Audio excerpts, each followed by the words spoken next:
Welcome to the platform where the stories weigh a ton. This is where some of the MHSPLA's best tell real stories about what it takes to build themselves and their teams under the bar. I'm your co-host, Chris Whitaker. We're glad you're here. Hey, if you're enjoying this show, please make sure you subscribe and follow and leave a review on all major podcast hosts, Spotify, Apple, YouTube, Amazon Music, and many more. That support helps us continue to grow the show and bring the conversations that you want to hear right here to the platform. If you'd like to give us feedback or suggest a guest or topic of the show, please email info@mhspla.com and we'll get back to you. In today's episode, this is episode number 16, featuring part 2 of our interview with powerlifting coach and MHSPLA founder Todd Miller. In part 1, Todd took us through his coaching philosophy and how he builds programs that work and the technical foundations that make equip lifting effective. In part 2, we dig into the harder stuff, the mental game of powerlifting, staying composed under pressure, and what it takes to bounce back from a missed lift. Todd talks about reading what each individual lifter needs in the moment and adapting his coaching accordingly. He doesn't shy away from talking about the joy he generally finds in this work. We hear from the mentors and influences who shaped his own coaching career, and stories from representing the United States on the international stage and the cultural insights he picked up competing around the world. Todd even shares how 9/11 impacted a planned international competition, and he opens up about the success stories of young lifters that mean the most to him, the ones he's most proud of. He gives honest advice for coaches just starting out, and we close it out with rapid-fire speed set questions, touching on everything from kilo to pound plate conversions and international meets and his quick takes on the sport. Ladies and gentlemen, step up. Lock in. The bar's loaded for episode 16, part 2 with Todd Miller. Hit the intro music. Welcome to the platform where the stories weigh a ton. Squat, bench, dead, we rise as one.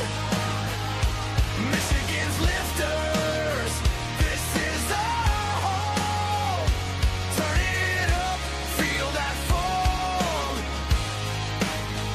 This is the platform.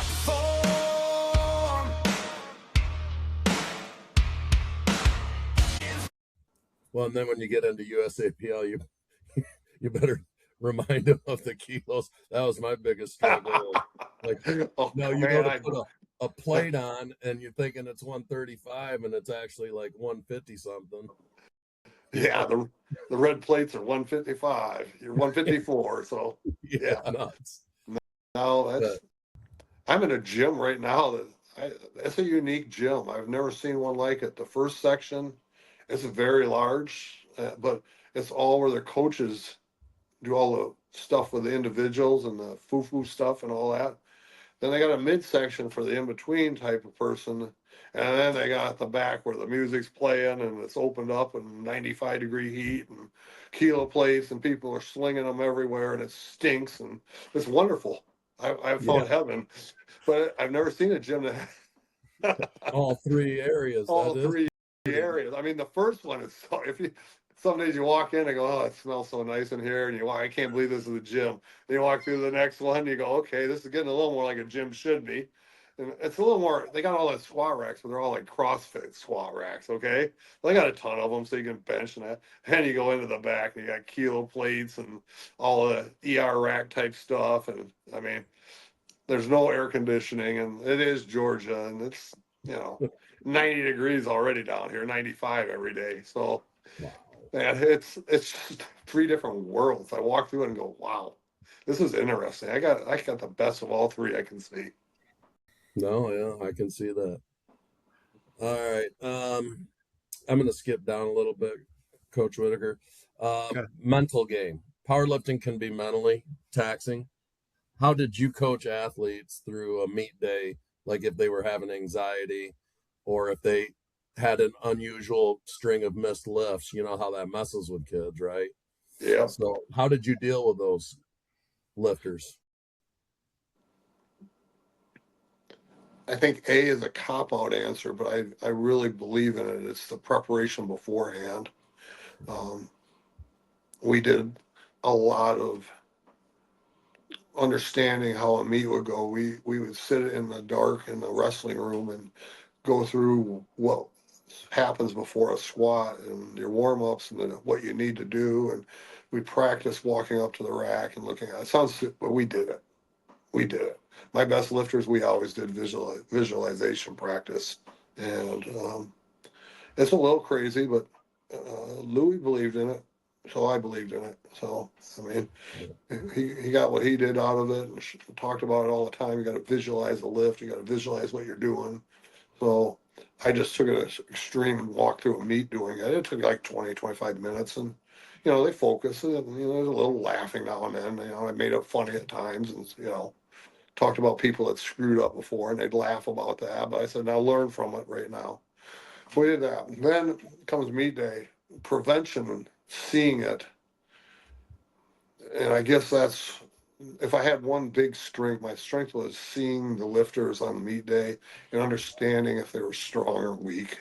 And those were the ones, you know, I always would take the hard cases, to be honest with you, the head cases.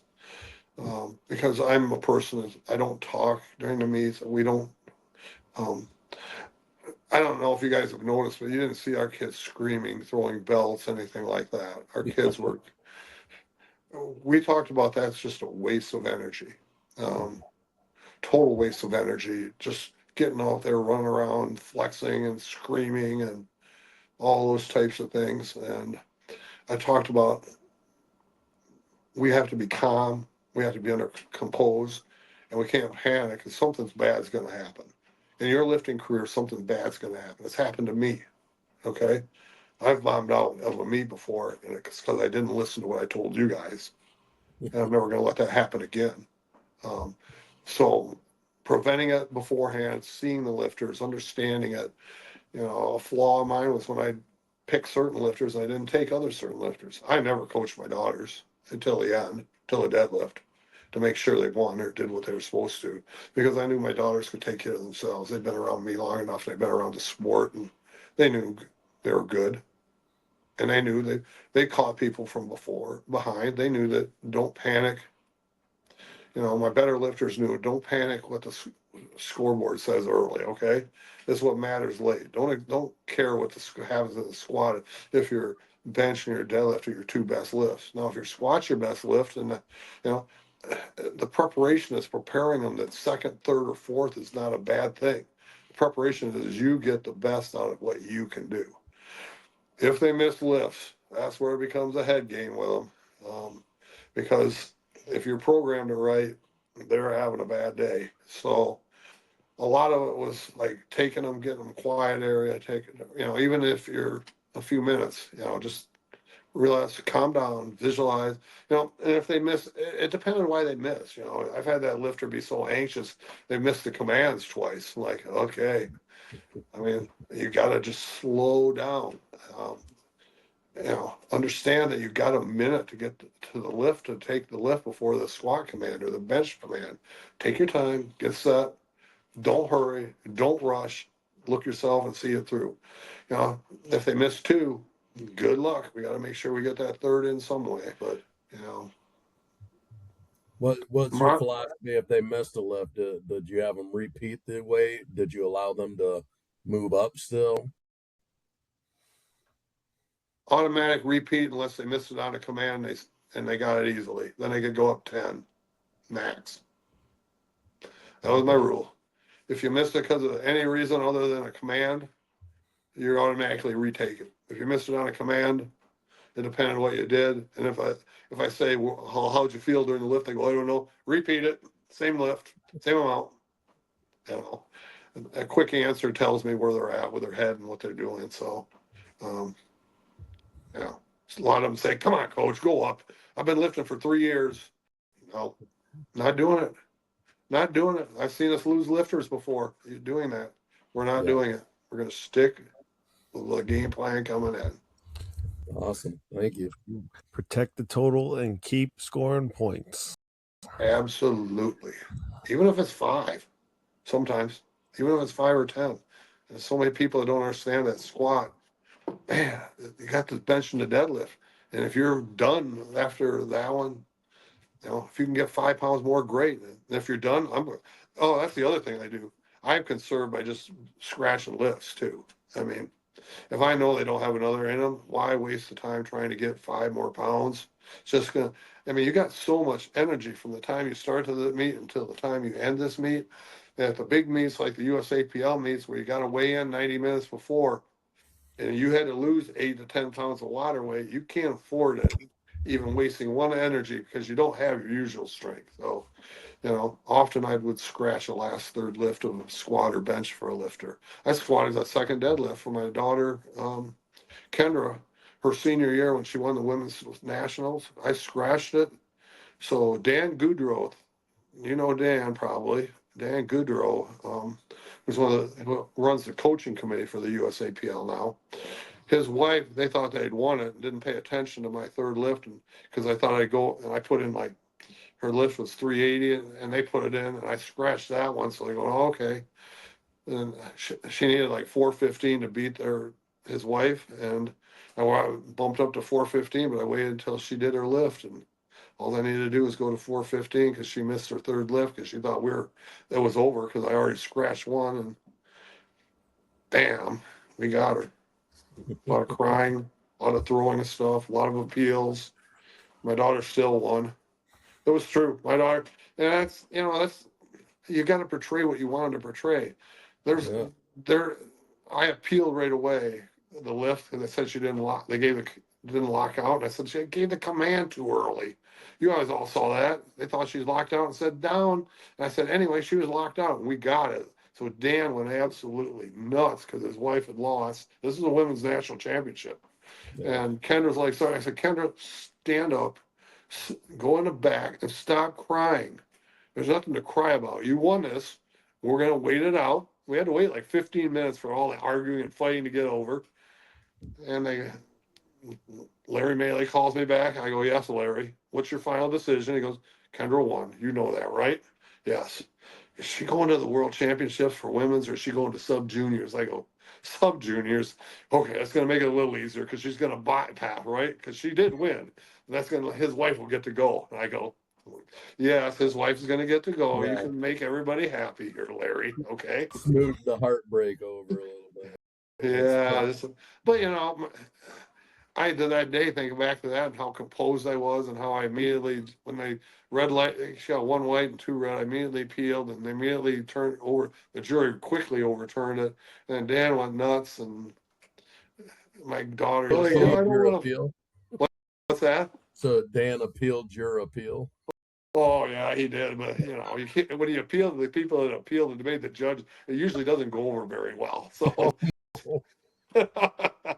I don't blame him. If he didn't, his wife would have been ticked off at him, right? Yeah, no kidding. He had to do it. He had to try anyway. So, yeah, but yeah, sure. that was just your demeanor. I never was upset that I remember where I flew off the handle ever at a meet. I just and my kids learned that that's the composure you got to have. Use your energy in the meet in the lifts, not in the what's going around outside of it. So, I don't know if you remember. Coach, keep moving down the questions here, but we talked a lot about kind of how you structure your training and your periodization stuff. So I think you talked about how each guy or girl, you would program their accessory movements, based on what they needed. Was there a system, and I don't think you touched on this fully, right? How did you diagnose the need of the lifter and then spin the accessories to address that need?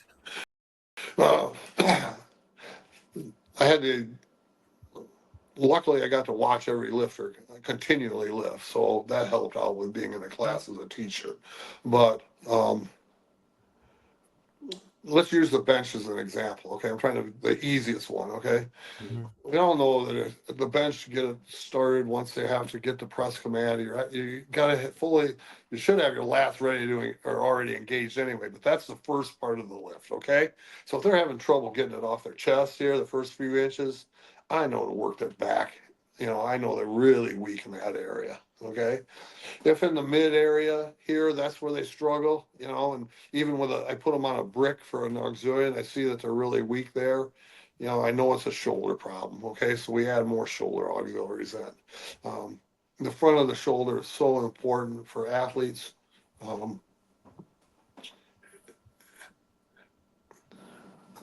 diverge in the answer for a second here. Make sure I get back on track, okay? But my athletic director or my athletic trainer and I started lifting and started all the lifting before we got into powerlifting because we wanted to eliminate all the ACL injuries or knee injuries we were having in football. Okay. Well, this is probably the biggest Louis Simmons thing that you may hear him talk about nowadays, but I don't hear him talk about like he told me. Okay. And this is how he told me. So maybe they just do the same thing and don't talk about it another way. But when I was there, I picked up something that I could take forever. And that was, he goes, you got to armor up the joints. Okay. Your joints have to be armored up like you got knee wraps on them all the time. So he talked about that's why the muscle structure around the knee has to be, you got to work the quad low, you got to work the calf high, you got to work, all the types of things. The hamstring, you got to make sure you get a full stretch on the hamstring so you're working the lower part of the hamstring because you want to armor up that joint. Right now, we're not doing that, okay? And I thought about that. And I thought about the shoulder. We're not armoring up the shoulder joints either. We're not protecting the joints, building them up the right way. I'm a big, huge Detroit Lions fan. I really want to just email Dan Campbell and tell you, dude, your strength coach is hurting you because you're having way too many injuries and they're all the same reoccurring injuries. He's not protecting your athletes. You need to, and probably he'll hear this podcast. Maybe he'll call me and hire me. I don't know. Make sure he listens to it now. Yeah. But anyway, we talked about we got to arm them up, but our front shoulders we started to develop. That's why our bench presses were so good because I didn't want any injuries from the front shoulders in football, especially with our lockouts and all the things we do. Him and I developed a program that took care of the joints. And we went from having, he kept track of it, I didn't, but we went from having 5 or 6 of the knees in 2 years when we started. After 3 years, we had only 1 knee surgery in the next 7, which I was pretty proud of. We had no shoulder surgeries. So lifting, if done the right way, is that purpose. But that's why we're so strong in the bench. But I knew if we were weak, we got somebody in that hadn't been in our program or whatever, and they got stuck in that middle range, it was the shoulder. And of course, the tops, the lockouts, and triceps. So I just know based on where they're getting stuck or what they're doing, Squat, I don't care if you're a low bar, high bar squatter, wide stance and narrow stance, you got to figure out what's best for your leverage system. We all have different links in our femurs. We all have different links in our arms. We all have different links structure in our back. It's got different links from the top of the back to the lower part of the back. And can you lock it? Can you get in certain areas? So I didn't get into high bar, low bar like everybody is now. I got into what works best for you. And the best thing that everybody's doing now, and I would give it to every high school, is those wooden triangles, where you see where they put their heels on the triangle and squat.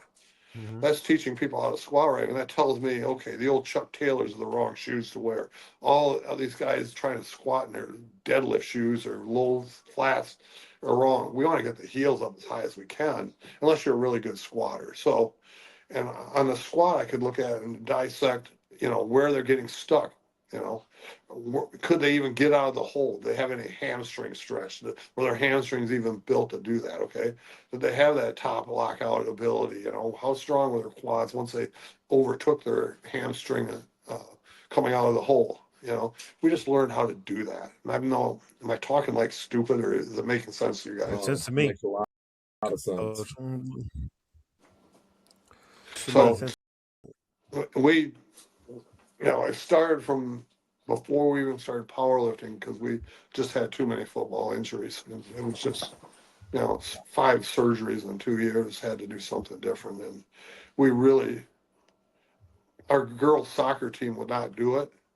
And they were having 2 or 3 knee injuries a year, many that required surgery. And it just became, okay, this makes total sense. And we tried to get all the coaches on board. And our soccer coaches didn't want to listen. They just, we tried to get every athlete and every team on board, but the soccer teams just did not want to squat. They did not want to squat to full depth, which you need to do. So, and just the difference. So they always wondered why we were so few injuries in football and why they had so many in soccer. Yeah. Well, because we don't have equipment to protect us. Okay. Good argument. It's amazing how they justify their ignorance, right? Yeah. Yes, sir. But anyway, does that answer that a little bit? Oh, Yeah, sure, absolutely. it's great. You broke down two different movements and showed based on where the failure point is, which is what all those guys talk about, is based on where the failure point is. That's where then you know that that's the weak point in the chain, and that's where you need to develop to Exactly. get over the next plateau. Louis 101. Louis 101 on that one. So, and he's the one that taught me. I told him why I came there, and he was the one that told me about how to armor up the joints. So that's how he called it. But that's why he asked me why I came there, and I said, I told him that, and I said, you know, we're trying to figure out what kind of program we want to do, and we're looking at, you know, yours. I heard about it, and so yeah, he told me specifically those words came out of his mouth, and I've used them ever since. Got to armor up those joints. That's awesome. Coach, what do you miss most about your experiences in the sport as a coach? Obviously, you're still lifting, you said, and you're still competing. Yes. But what do you miss as a coach? I miss seeing the kids just surprise themselves. I miss seeing them from the time they start to the time they end, and the confidence they gain that they'll use later for whether they be school, college, work. You just can see it, you know, that how they come out of their shell. But I enjoyed sitting there watching them do the best they could and surprising themselves and coming off like, Coach, did you see that? That's what I miss. I miss the kids and miss the whole part of it. So I don't know if you know, I still have one lifter lifting yet. I don't know if you know Shun Jabril, USAPL. He's in Michigan. He just lifted into me. He deadlifts. He's a 181. He deadlifts 828. Wow. He did 808 in the Michigan meet. You can look it up. Just what happened here, the USAPL meet. You know, he's like a 600 or 700 squat, 600 squatter and some, and his bench press sucks, but he's about 408 on that, you know, at 181. But he's it does compare to an 808 deadlift. Oh yeah, but I don't care. He's over 400 and bench, and that sucks. All right, I got you, Coach. Yeah. I trained with him a couple of years ago, and I got him and I both filming each other, and we both were hitting like 408 on that day. So it was a fun day. You know, I can send you those videos. Proof. I have proof of that stuff. So, nice. But anyway, you know, he's still lifting. So, and he still texts me and calls me, or you know, every time meet he's in, you know, I tell him good luck. So I still live a little vicariously through him. So it's been fun. You know, with that. So. Well, give some shout outs to some of the people like your assistant coaches over through all the schools you were at that helped you. Obviously, you talked about, you know, being influenced by Louis and stuff. Were there any other coaches in the Michigan high school powerlifting or USAPL that were an influence on your coaching style and stuff? Yeah, and I want to shout out, you know, just to, you know, the original guys. I mean, I came in after them. I'm like the stepchild, you know, or whatever, the stepbrother that came in and did really well. But, you know, you know, Dennis Reinhardt's always been good to me. So even now he talks to me. I want you guys to do something. Look up the 2023. Look up Tod Miller when you get off the phone. Yeah. And look where I'm at and where Dennis Reinhardt's at, and just go bench only, okay, for 2023. Yeah. All right. You'll see Denny and we still compete. Yep. And that was the year we were in the same weight class again. So I think I hit a 380 or 386 in a meet, and he hit a 368 in a meet that year. Yeah. So we were 4 and 7 in the world. Yeah. Not just so. But Dennis was, you know, he helped me out a while. I mean, after a while, they really didn't like me because we won. I mean, we had our differences. I mean, Noel and yours being much larger than his. I mean, he dominated the early 90s. Yeah. You started taking over in the late 90s. That's just how it was. But he was good. And, Tony and Niece have always had kind words for me. He's still on my resume as a reference. We still talk probably once a year or so, or hook up or somehow see each other and say something to each other. So, it's been nice. As far as I should thank my assistants, Mike Poyer, he was with me almost the whole time. Brian C., Chuck Hadley, who you've talked about. Chuck was a coach for me near the end of the time. Jason Kaminsky helped me at Manistee. Mike McGuire and Tony Bikework and Pete Skirmahorn at Portage Northern. I couldn't do it without all the people I'm listening. At Plainwell, we did it with a skeleton crew until our lifters got older, and that was part of the responsibility to come back and help. So they did. As far as the national level, it was Larry Melee. I mean, honest to God, his son was the one that helped us. I think, is he still the executive director of that, or he give it up? Fine, he is. Yeah, I believe he is. Yeah. Okay.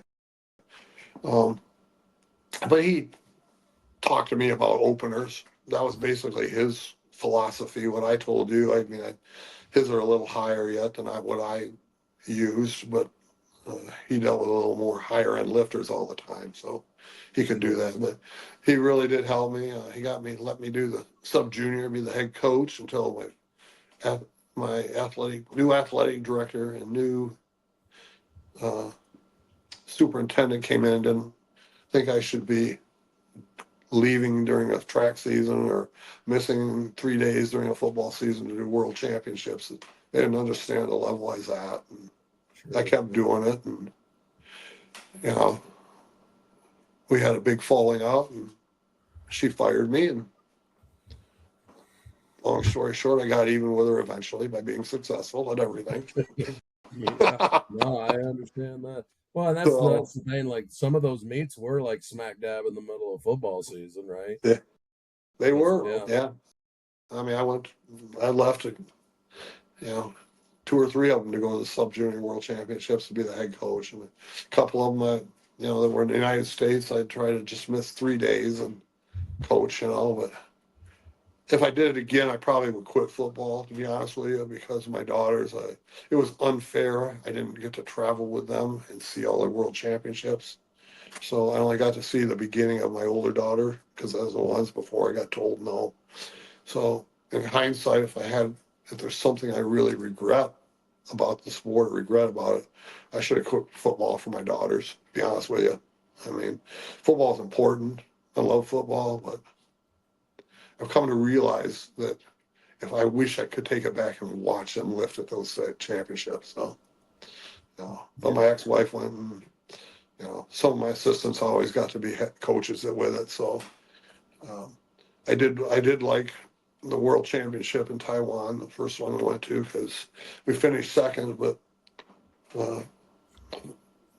4 Plainwell girls, not 4 U.S. girls, 4 Plainwell girls medaled in the gold, silver, bronze in that meet. So yeah, I'm going to talk to you about that a little bit more specific in a second. But okay, yeah, that's awesome. I appreciate that.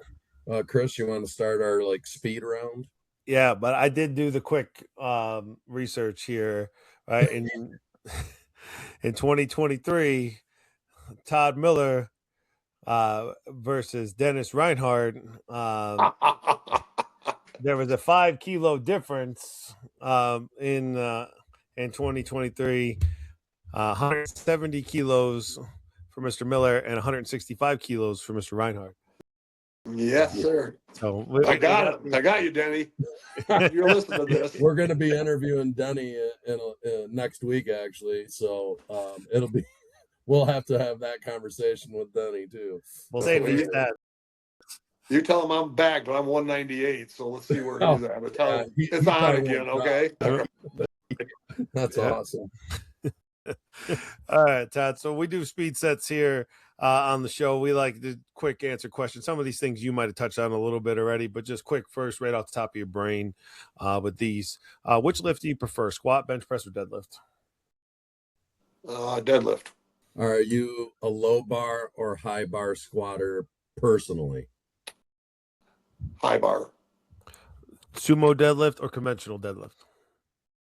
I've done both, and I'm exactly the same on both. Back in my peak, I could do 540 or 550 either way.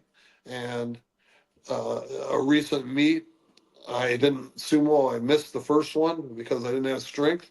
Turned around and pulled the same weight, the second one conventional, and did the third one conventional. I trained both ways.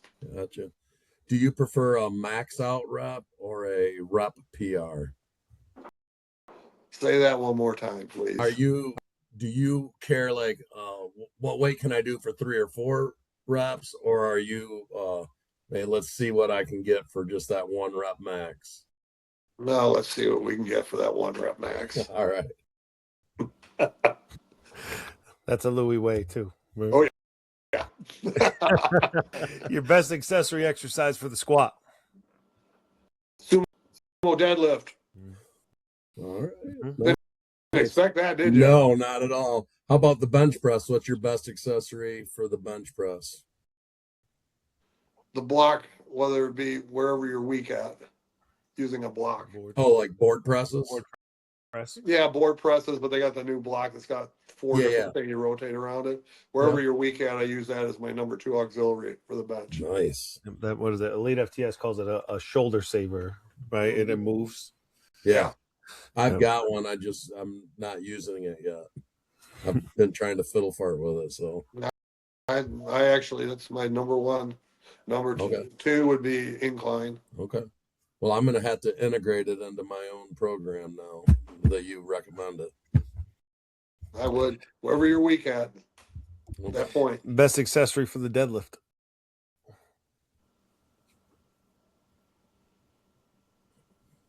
I just think it's either sumo or conventional. Whatever one you're doing, flip it. I think you got to. I really do. I mean, I'm honest. If you see me work out, if I'm doing my percentages of 5x3, and I'm doing traditional, which I am now, I like it much better. I'll flip around and do that, and then I count that as partial on my leg days. Nice. I like it. It's my number 2 leg day. Okay, you guys. Sure, I got it. All right. Oh, you know what? I really used to like the speed deadlift of Louis Simmons, and I still will. I still do that myself, okay, with chains or bands, all right? There's bands on my platform all the time. So, and I'm doing as many, I've got it down pat with a 6-week thing, just like all my other stuff. I have a 6-week where the band rotation, how many reps I do and how the speed I have. I always have to do it in 30 seconds. So bam, bam, bam, bam, bam. I don't even use a minute. But I've got different size bands for different parts of the program. So nice. Yeah. So that's I think that's my number 1 auxiliary, even though I always flip and do the other one first. Okay. Okay. That's good. So you're not using your bands based on like a percentage base as far as the tension. You're just I am. Yes, I just explained that wrong. I'm using it. Yes, correct. Okay.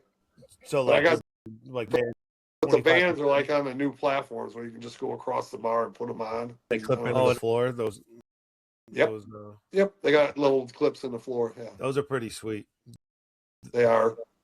So that's what I've been using with it. So I had to figure out the percentages I'm supposed to be using, based on the band tension. But because platforms are different sizes, so every time I go, platform seems to be a foot longer or a foot shorter. Or like, okay, that does make a difference. Carry one of those gear scales with you to pull. Yeah, exactly. You do. There's one in the gym. I have one in my truck. Okay. Yep. That's awesome.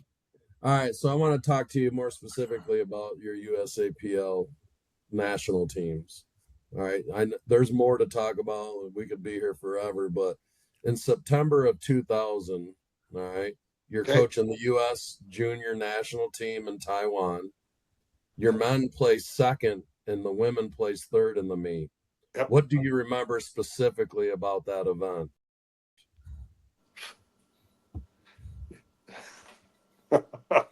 First of all, you eat donut holes, which I thought were donut holes, but had bugs in the middle of them. About puked. And then I had turtle soup at the banquet, and you gotta have some turtle soup, and the head comes up in your spoon. Whoa, okay. So the The food. food was horrible. Horrible. Thank God they had McDonald's. We found that on the second day, okay? That's what I remember about. That is so awesome. That's great information. Guys, they got duck heads along stands. They got duck heads. I don't even know what you eat left of the duck head on the neck, okay? Honest to God, I mean, the food is. Oh, we walked to the venue.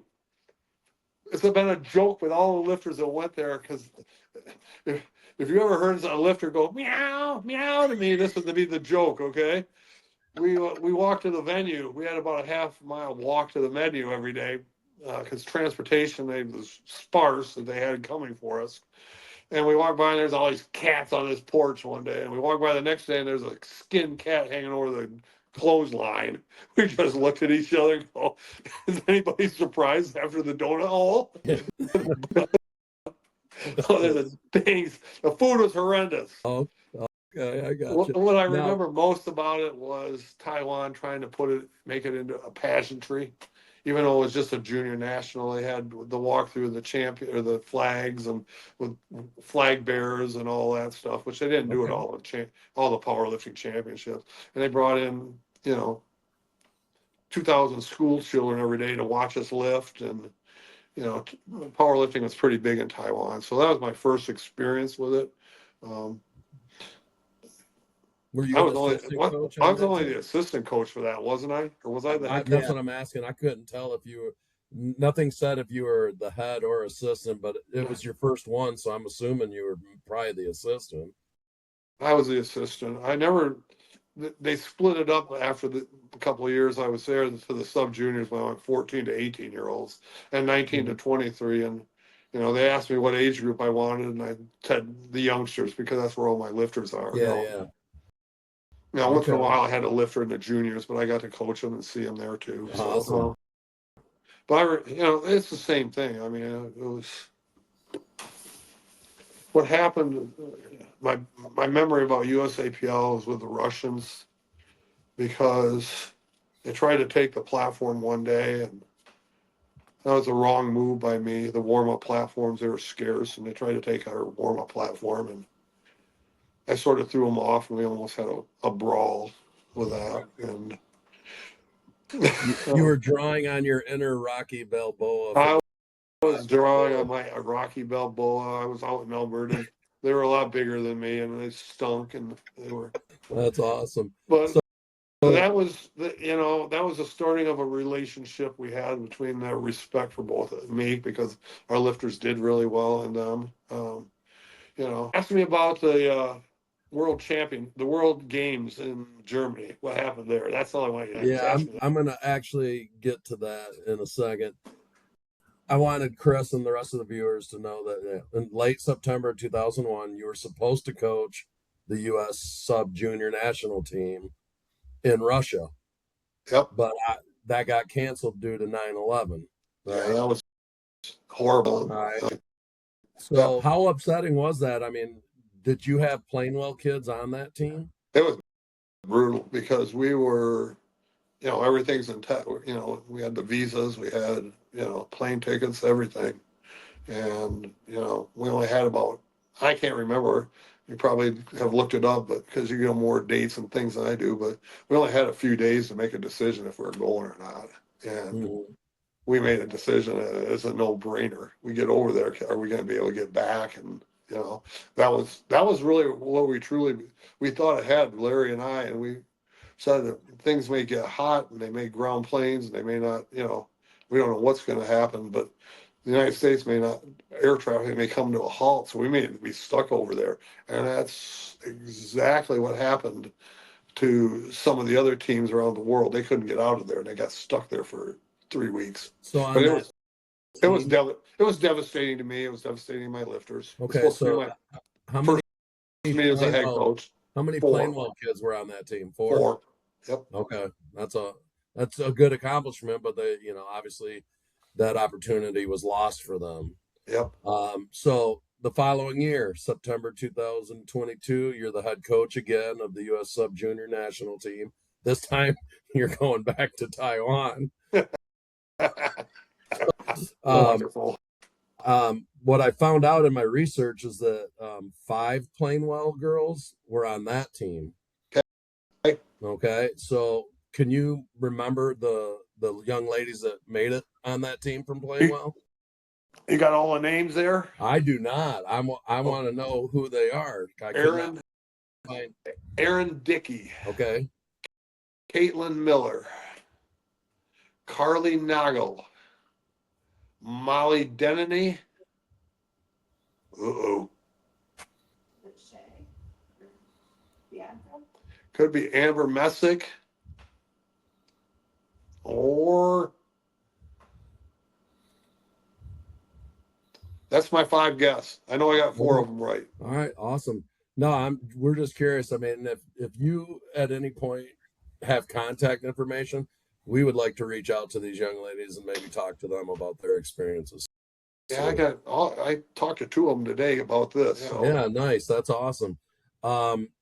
What can you briefly tell us about some of those young ladies? Like what made them so good at powerlifting?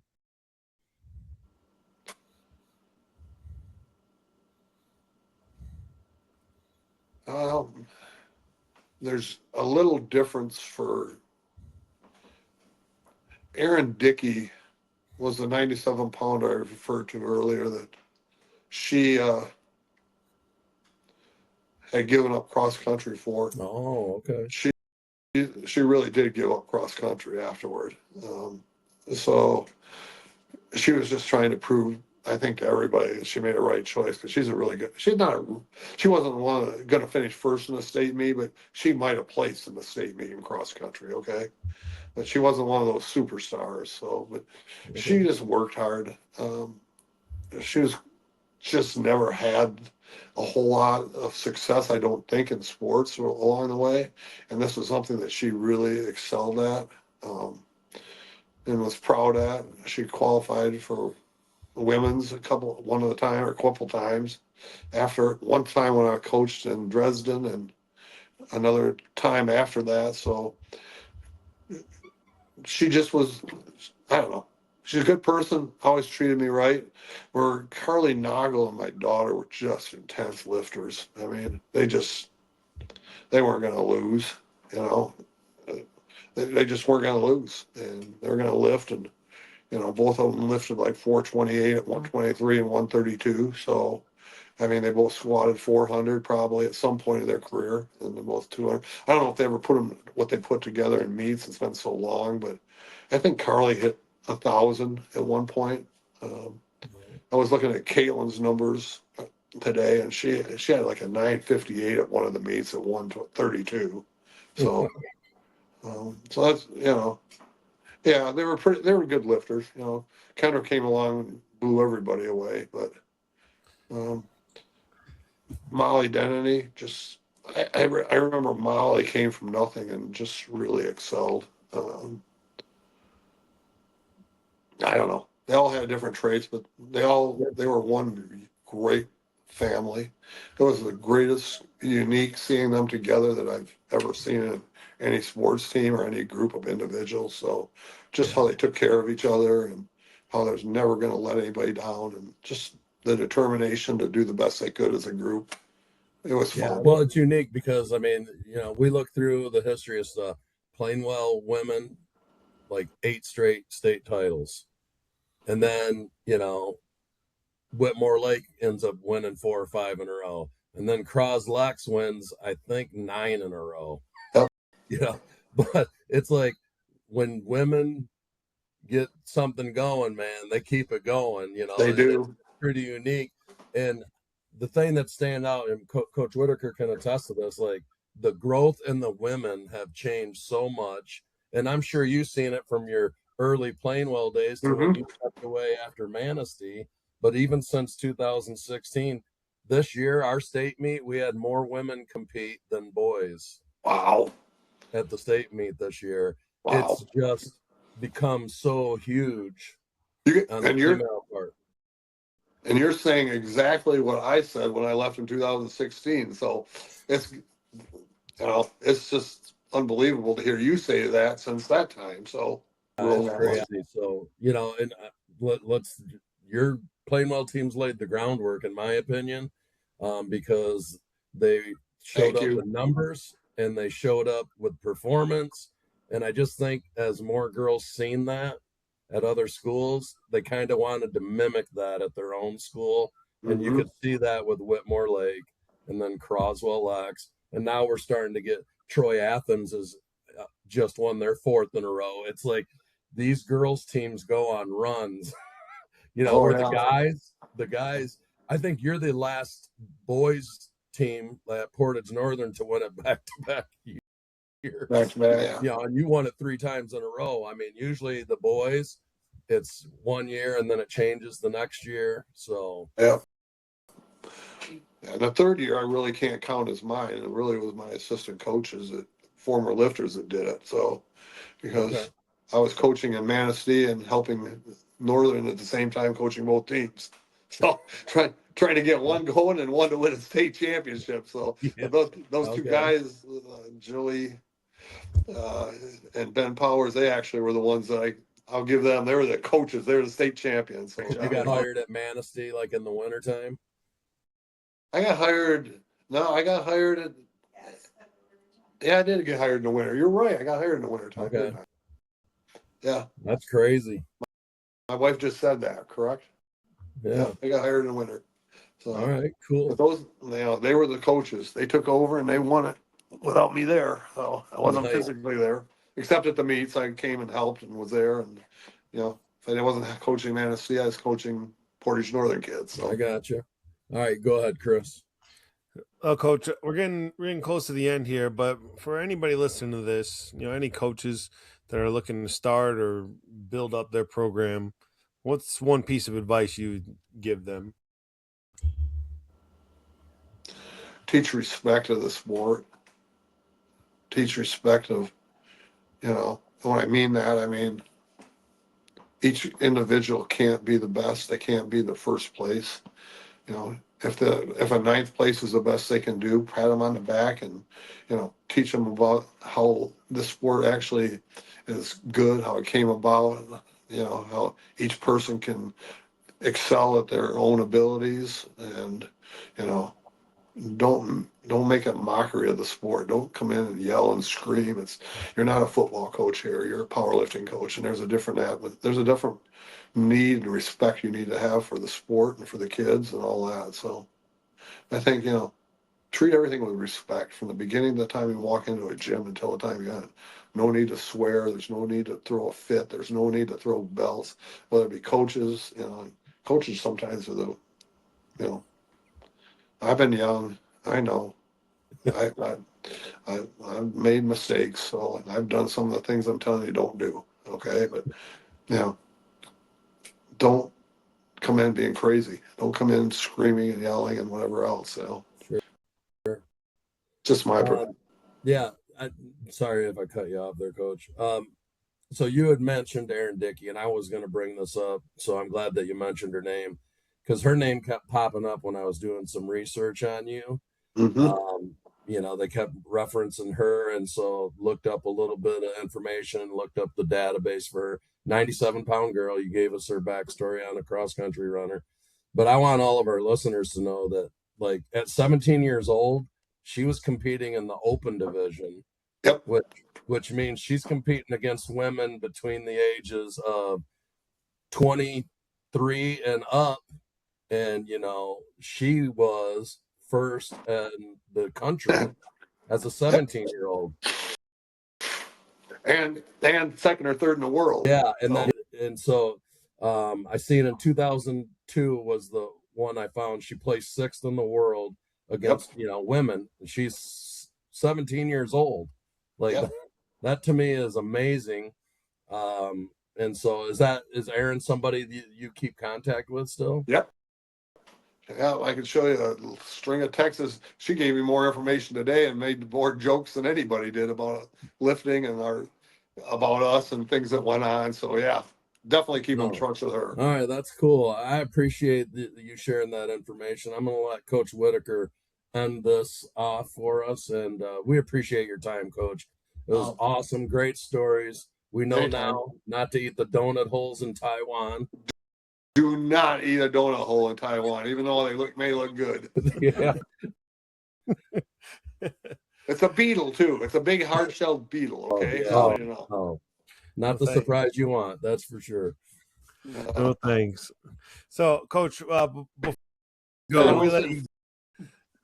before we let you go here, anything that you would like to share or talk about that we haven't discussed already? No, I don't think so. I could talk forever. So, I mean, we're good. I can talk, bring up any subject about this stuff. I can talk forever. Okay. And we may. I just don't. I don't think I explained programming because it is complex. I don't know if I explained it. I think you gave good information, and honestly, we're gonna do some more episodes, and one of the ones I would like to have you involved in down the road is, the art of deadlift, because your lifters were extremely good deadlifters. I remember that specifically. Sounds like you personally are a pretty darn good deadlifter in your own right, and so we definitely would like to have you involved in an episode about the art of deadlifting down the road. So we'll talk more specifics then. Sounds good. I'll gladly help with it, whatever I can do. Just I just appreciate you guys. This is like fun to have this. I'm glad you guys are doing it. I hope it flies. I hope a lot of people listen to it. So I mean, thank you for doing it. Yeah, no problem. We're enjoying it ourselves. So you don't forget to tell Denny Reinhardt he lost to me by 5 kilos. I don't even know if he knows how to look that up. Okay, so you tell him that. Okay, we'll share it with him. You kind of shouted out and thanked your assistant coaches and some of your lifters. Anybody that you might have missed that you want to give a shout out to here on the show? No, I'm good. My wonderful wife for putting up with me. How is that? That's a good call. Nice save. Yeah, nice save, good one. Good one. And then the last thing, do you have any public facing social media that if people want to follow you or connect with you, they can access? Yeah, I'm on Instagram at Todd Miller, Tod Miller. It shows up until I haven't put anything on for, probably about 8 months. I got very frustrated and stopped putting stuff on it, but I just filmed myself again yesterday benching. So I'm going to start putting it on. All my meets are on there, so you can see how I lift. And you can see the last 2 meets and how proud I am. I guess we didn't talk about that, but 9 for 9 is a big thing. My last 2 meets, I went 9 for 9. So nice. I'm really the last 2 really 10 for 10 because I've got a second bench, a world record bench in for the USAPL on my second bench, or 4th benches. So, but they don't record those. But yeah, so pretty happy that I went 10 for 10 on the last 2 meets. Well, good job, Coach. Thank you. And again, give Coach Miller a follow on Instagram. Yep. For gentlemen, this one's been great, informative to the end. Like if you don't listen to this and learn something, go back and listen to it again because you didn't pay attention enough. Coach, we can't thank you enough for being here. Until next time, this has been The Platform, where the stories weigh a ton.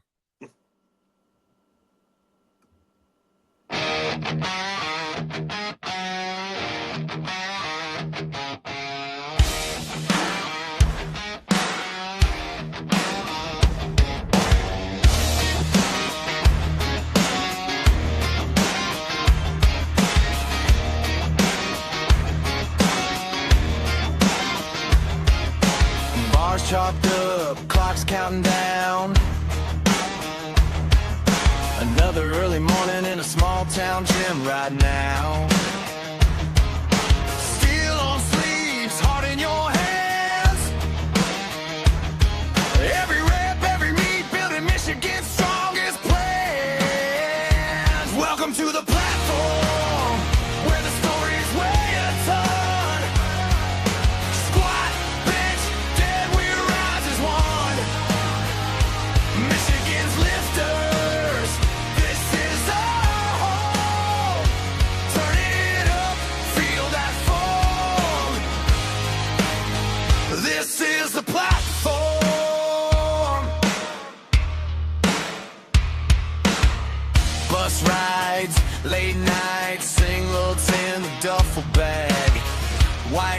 nights, red lights, every call, every flag. From the first warm-up to that last grind set. We talk chalk, talk nerves, talk the best you haven't met yet. Welcome